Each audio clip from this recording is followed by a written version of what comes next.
When our core wounds meet the physical world, it offers us the opportunity to heal from the trauma and the emotional wear and tear we have endured in this lifetime. How many core wounds are there to heal?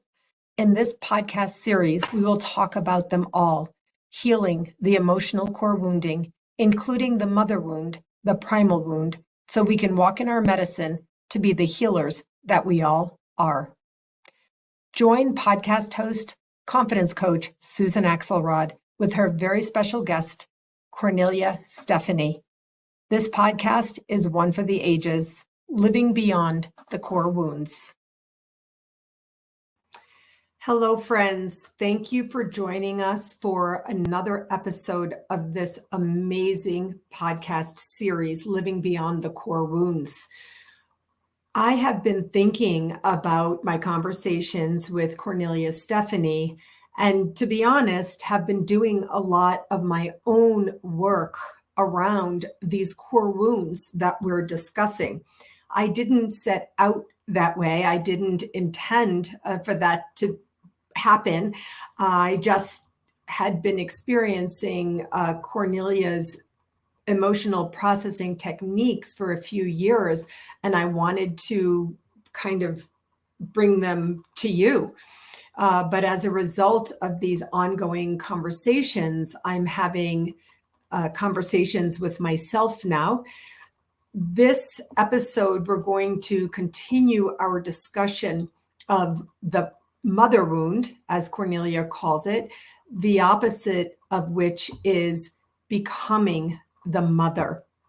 And I had a wonderful, loving relationship with my mother. I had, by all accounts, an extraordinary mother. And still, being the humans that we are, both she as a human and me as the human child, I realize that there are things that have come up as I've been having my conversations with Cornelia about learning to mother myself in a healthier and more productive way. So today we're going to be talking about the fire and the darkness that can come up, and also the grace. And I think this is a great time to say hello, Cornelia. Thank you so much for these ongoing conversations. Let's get started on this big one today. Thank you, Susan. It's just such a pleasure to be here. I want to thank you so much for sponsoring this podcast, for initiating this podcast, and also for asking for this conversation to be brought forth. Thank you so much. Oh, it's my pleasure. I asked for this conversation to be brought forth for my own personal experience and experiences. And because of my work with clients, I work mostly with women in the second half of life. But to tell you the truth, I am having more clients find me who are younger, under 45, even under the age of 40. And I have my own daughters, my precious daughters, Rebecca and Sarah. And I guess I really want younger people to learn these tools, techniques, strategies, and the basis of understanding core wounds, and that you can live beyond the core wounds rather than having them wait until they're 50 or 60 or even older. Do you know what I mean? Absolutely. I feel like this is something that we wished our parents would have taught us, right? During our upbringing, or during the times when we were going through massive changes in our lives, that we had this wisdom or this knowledge of the unconditional love and the nurturing and the intuitive, because we're talking about the core mother wound and its opposite, what we didn't have, what we didn't receive, right?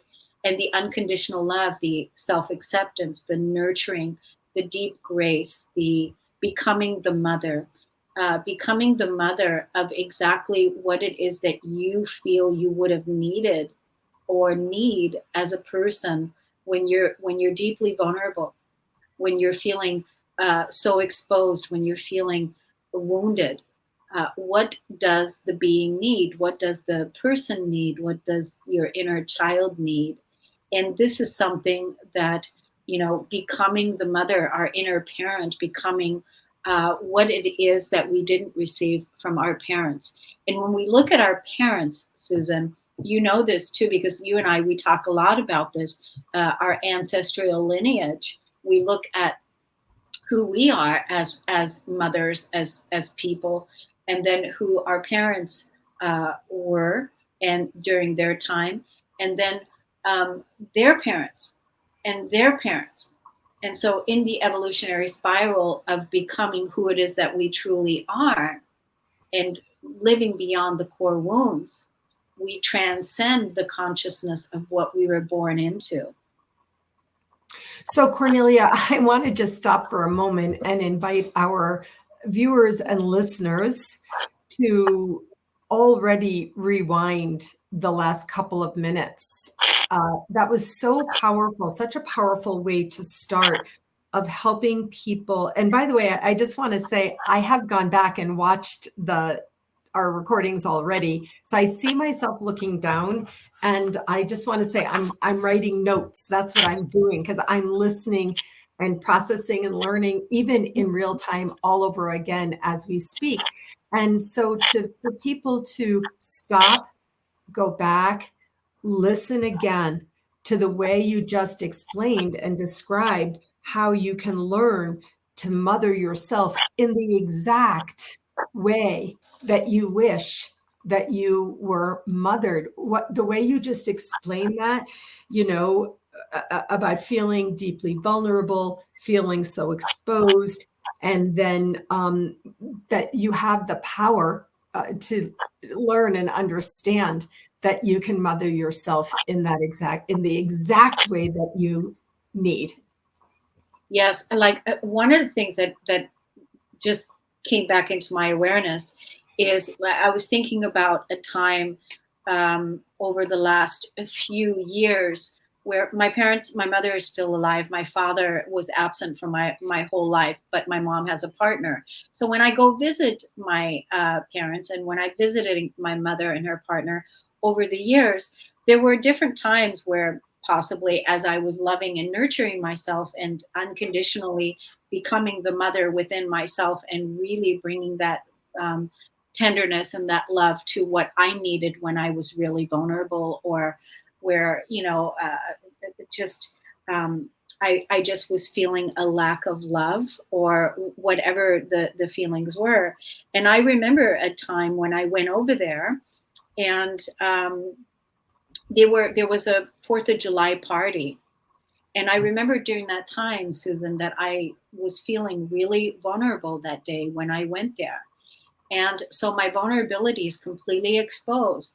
And I remember feeling like I would love to just have my mother just take me and hug me, and how are you feeling, or what do you need, asking me these questions like, what do you really need right now, how are you feeling, those kinds of things. And um, and then me being able to say, I don't want to be here, I really want to just be quiet, I really just want to be held, I really just want to be loved, whatever those feelings were. That I remember having those feelings and those thoughts being at that party where everybody's so busy and celebrating and loud and happy and all of that, but I was feeling vulnerable. So interesting that I was going over to my mother's house, and that was what was happening, when what I really needed was I needed to be alone, and then be my own, give this to myself. So, Mm. raising my consciousness, and in through my experience in these last 12, 13, 15 years, is being able to have the realization, you might not be able to give it to yourself right there and then, but I know I had the awareness, and I thought to myself, I'm going to stay here just for a little while longer, baby, honey, and then I'm going to take you home, and I'm going to love you up like crazy. I'm going to love you up. And so just that in itself is, that inner need that came, that was like, what do you really need? I'm wishing right now that my mother would hold me, or take me, or listen to me, or whatever. It is a deep inner wish from your inner child that needed that time for whatever reason. I can't remember what the reason was, because once we love ourselves and fully surrender to what it is that we need, the wounds that we carried since childhood is, that now becoming our own inner parent and loving ourselves unconditionally. So right away in that moment, I had said, I'm going to stay here for a little while, showing my support for the family. There was a celebration going on. And then I'm taking you home and I'm going to love you up. And that right there, that's something that we can do for ourselves, even if we're having to go to work or you're having to show up for some place, but that you create the space. I hear you. I hear what you need. I know you need this, and I'm going to give it to you. Again, it comes up for me. I wrote down and I circled the word authentic. You're sharing with us how you developed these methods, and you said from your own experience. And of course, I know this of you because I've done so much work with you, and I'm the same. There's authenticity in our work because we do to and for ourselves what we talk about with others, with our clients. And so I love the sentence, I hear what you need. Like, we spend our whole lives wanting to be heard, and often as women feeling like we're not heard, right? I hear that all the time from clients. He doesn't listen to me, or my boss doesn't listen to me, or whatever. But here you're helping us to understand that you can mother yourself in this way, and simply say, I hear what you need. We're going to stay a little while and then we'll go home, or we'll show up for the meeting. We'll do the best we can, and that's good enough. Yeah, as long as you have that self-realization to get that need met.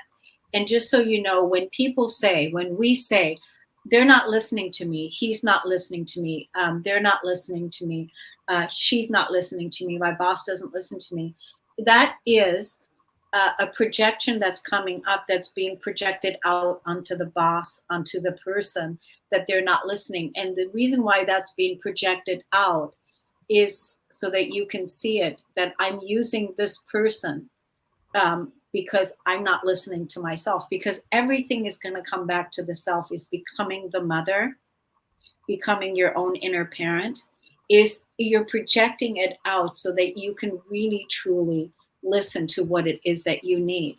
And I invite the audience, really, when something like that happens, to where they're not listening to me, he's not listening to me, I'm not listening to me, I'm not listening to me. And then really sitting down with yourself and going, because you said it a few minutes ago, that I said, I'm hearing what you need. Because that relationship that I've developed with my own inner being, my inner family, my inner mother, my inner father, my inner friends, my inner angels, my inner guidance, my inner, my inner family, that right there is how we can heal and nurture ourselves in all the areas. And that's why even I can't even remember what I was wounded about, or what was going on during that time, or whatever, when I was really vulnerable, or whatever, when the waves and the layers come, is because once we release it, we nurture that part. That's why we call it living beyond the core wounds, because it was very clear to me, it became very clear to me that when I'm really vulnerable, and when I'm really tender, and when my inner child or my inner being needs something, I'm not going to get it from an outside source per se, unless I've already cultivated a good relationship with a person that knows how to nurture me as well as I know how to nurture myself. Powerful. That's so powerful. I mean, this is just an extraordinary lesson, as well as I know how to nurture myself, as well as I know how to nurture myself. And of course, we're talking about self-care, we're talking about self-love, but I guess I would ask our viewers and our listeners, do you know how to nurture yourself very well? So let's let that question sit for a moment, Cornelia, and let's get into what is it that you mean by the fire, the darkness, the rage? Well, I mean, there's plenty of times when we, as feminine women, as women, have, become so enraged and so full of fire and so upset and so enraged. I mean, uh, to where we wanted to destruct and destroy things and burn things up and and take things down and throw the baby out with the bathwater, if you will. And that is because that was that rage. I mean, we are letting go and releasing and healing lots of our trauma from the past, and a lot of the energies that we're transmuting, that we're healing, that we're clearing. Some of them are not from this life, some of them are from other times, but nevertheless, when we become enraged, fully angry, uh, and we use our fire to harm people. When I say our fire, I mean our anger, our rage, right? When we use that energy to harm people or harm ourselves, that is also part of our humanity.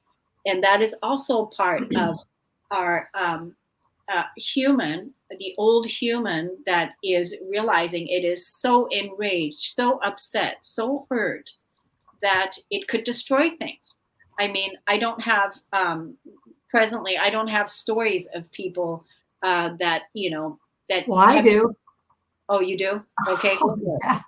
I mean, now that I hear what you're saying, I do have a client who is, I guess, as according to what you're saying, filled with so much anger and rage that there's just chronic, constant pain, like, going through the body. And I certainly have uncovered the difficulty of the parent relationships, the death in the actual physical, as well as the deep desire of a little child to be loved by a normal mommy, and this is manifested as pain.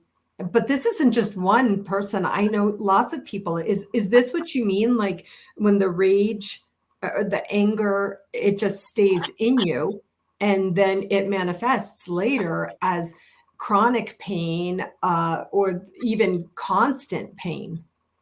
It is. And this is what, why emotional processing is so important. Because if you're really upset, if you're really angry, and if you're really enraged about something, that's hot coal. Mm. That is emotion. That is hot coal. That is anger. That is, and having that anger inside the body is not a good thing, because it literally can attack your organs. And you don't want to do that. You also don't want to take that energy and project it out onto another person or cause harm. So that if you get angry at someone, that you project it out either verbally or with your physical body or with your thoughts or with picking up a gun or hurting someone. That's this energy. It's rage. And us becoming the new humans, we've been betrayed and lied to and manipulated and dishonored for a lot of things, with a lot of things, through a lot of things. And now, how in becoming the mother, in becoming your own inner parent, in becoming your own inner sovereign, in becoming whole yourself, we have to know how to process these emotions and that rage and let that go. It reminds me of the story when I had, I had this house that where I was renting out several rooms in my house to another, two people, and the person that I rented the house to, the room to, he was a man, and he passed all the background checks and everything, and then after he moved in, the entire energy changed in the house. It all changed, right? We felt it. My roommate and I could feel that. Oh, something's off here, something's wrong, because we have a peaceful sanctuary. It's a really nice, quiet place to be. And suddenly that energy has all shifted. So right away, I went to approach, like a day or two later, I went to approach the person that I rented from, that I rented the room to. And I told him that it's not going to work out, that he's not going to be able to stay. He's going to have to move out, that this isn't going to work out. And he was a tall man. He looked down at me and he said, you can't make me.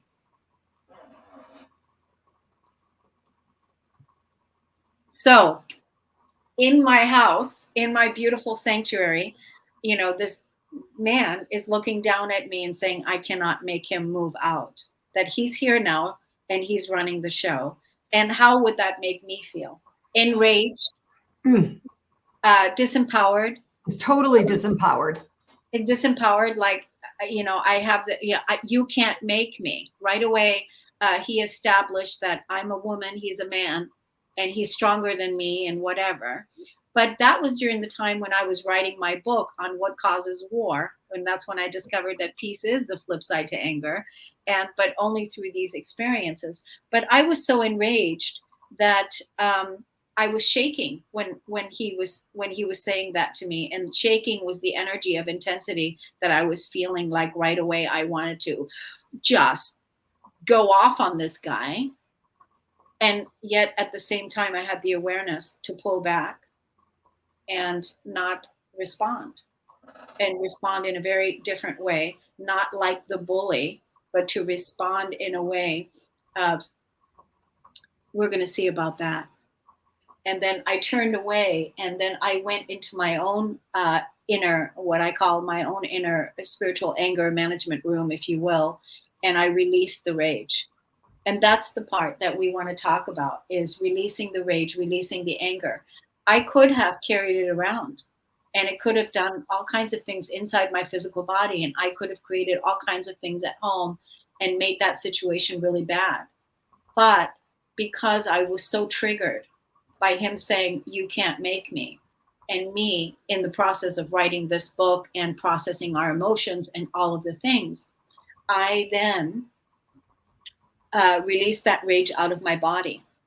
And how did I do that? How do you process your anger? What is your way to process rage or process emotion? What is your way? Do you hold it in? Do you suppress it and deny it? Do you consciously work with your anger? Do you project it on other people? What is your way of doing it? So my way of doing it was getting it out of my body, because the anger has to move. It has to move out, because otherwise it's going to go somewhere. It's either going to be in the body, go somewhere, or it's going to be, so I had to move it out. So one way that I do it is I, just, hit a pillow, or get my hammer and hit a rock, or, I need to physically move it out of my body. And, or even scream it out, or rage it out, or cry it out, whatever your way is. And once I did that, now you're exhausted. Now you've got all that emotion, you've got all that energy out. And then you can come back. Once you have it all moved out, then you can come back to your wise self and say, what was that about? Now, how do you want to deal with that? Basically that. It's like, not causing a fight with the emotion being the tool. Or I could feel the energy of it. I could feel all of that when you were saying it. But first I wrote down in capital letters, trust what you feel, from the beginning of your story.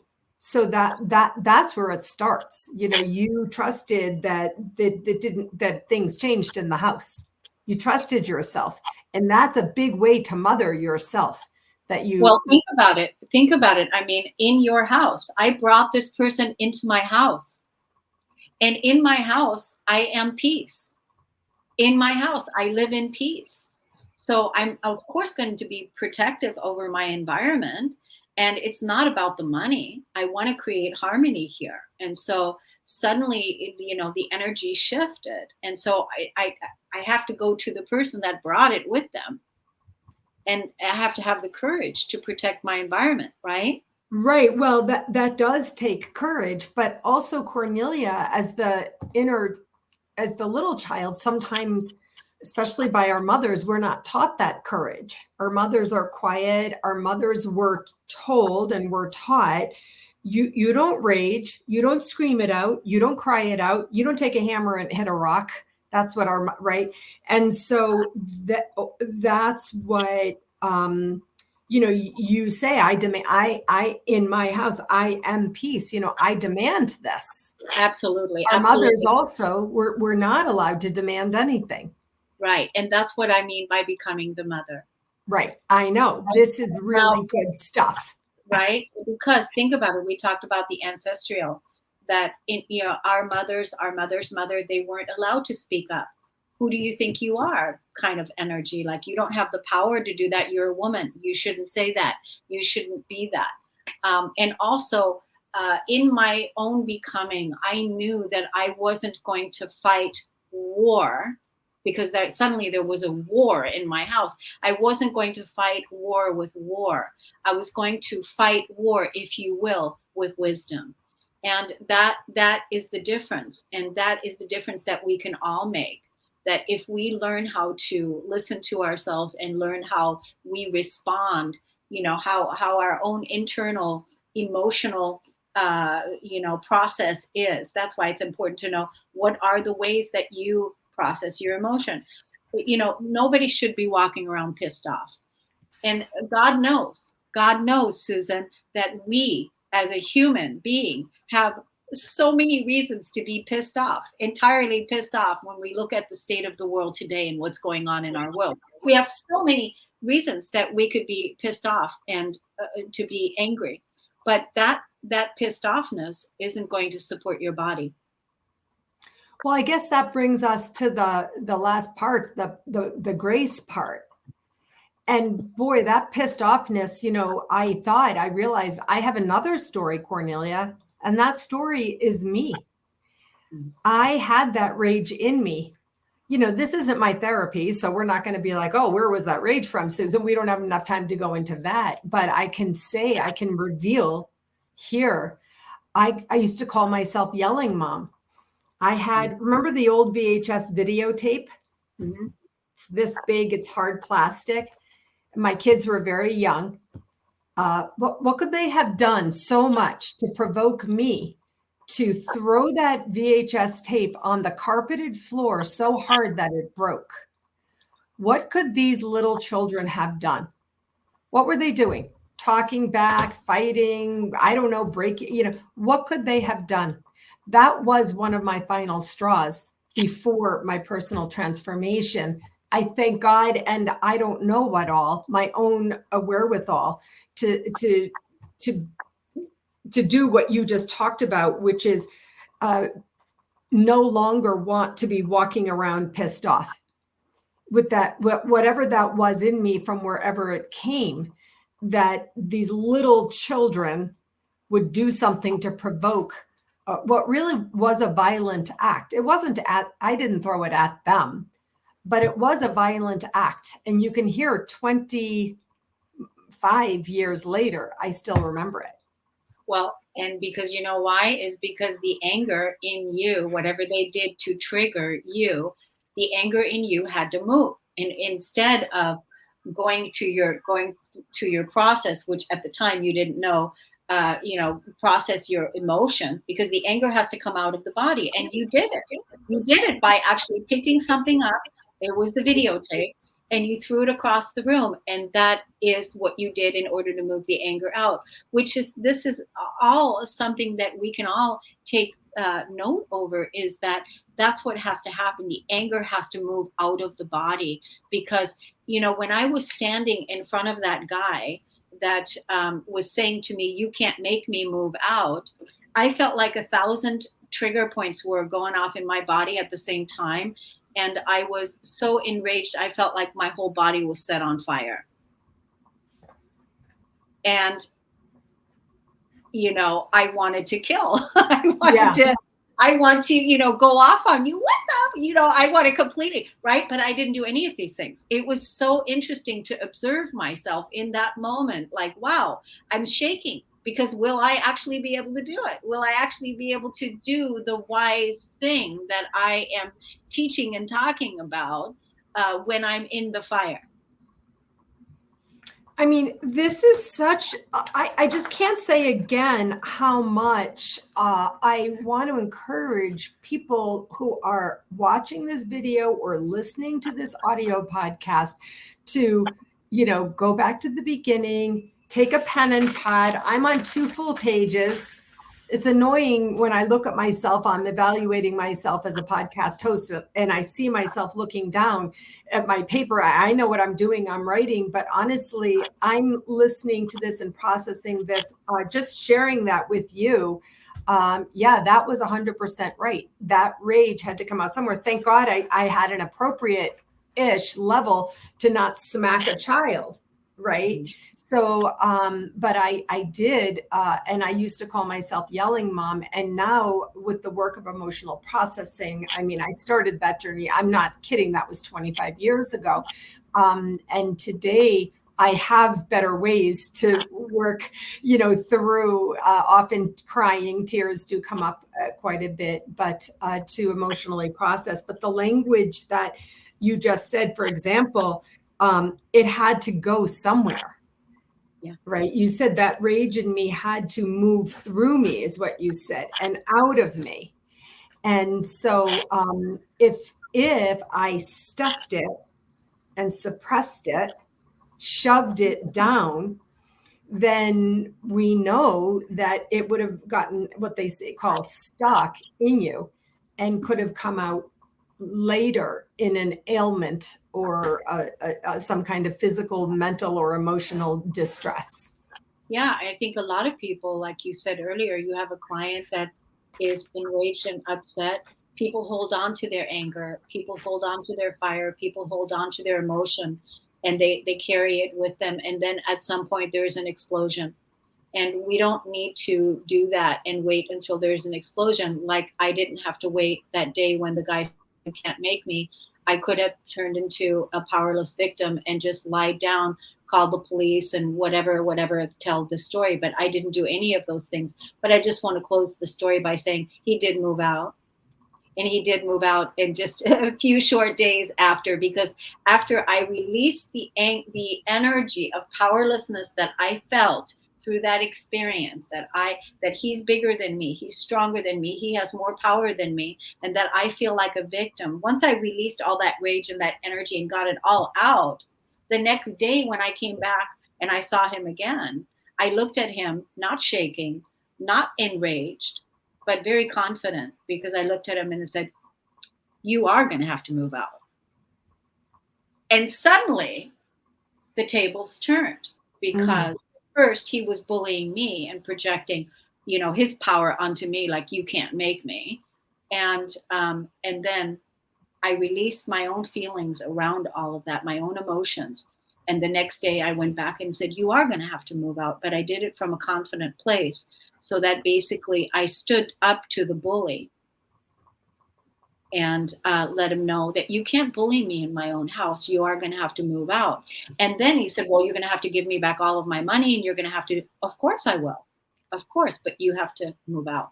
So I'm getting clear and confident. Two of the phases in my confident life method, right? Yeah. And so you came to awareness of what you were experiencing, and then in clarity you worked through it for yourself, and then you felt confident and certain to be able to manage this situation. I can't believe our time is over, but this does lead us into our next episode conversation, which I hope people will tune into, which has to do with the core wound of betrayal, the opposite of which is trust. And so, Cornelia, when we talk about this, I guess trusting yourself is going to come up, just like we're talking about today. Yes, absolutely. It's, it's not like, the core wounds, like becoming the mother. Once you really start working with the emotional core wounding of your past, the the core wound of becoming the mother or not getting your needs met, to betrayal, to abandonment, to not feeling good enough, to shame, and they all intermingle in different experiences in your life, but you get to decide and reclaim your life from this new point moving forward. Those of you that want to work with me, in 2 sessions, I can show you how to process your emotions and how to reclaim your life from whatever that core wound is, and show you this process. What it does, it really gives you the permission, if you will, not that you need my permission, but it's a template of, this is really the new way. And being your own inner authority, being your own inner sovereign person that is autonomous and really independent within yourself. That is where we're heading with this as the new human. So, people that want to reach out, you can text me at 360-941-5783. And you can find me also on social media or in the KS Media Group app. I mean, I cannot say, I mean, it's no secret. I've hired you. I've done this work with you. It's why I wanted to have this podcast conversation. And I cannot stress how much I encourage people who resonate with any of these things, especially today. We've been talking about inner rage. If people see themselves, to reach out to you, connect with you, and do this work with you. I'm 100% behind that, because it will change your life. Cornelia, thank you so much for this conversation. Looking forward to our next episode. As always, I will see you then.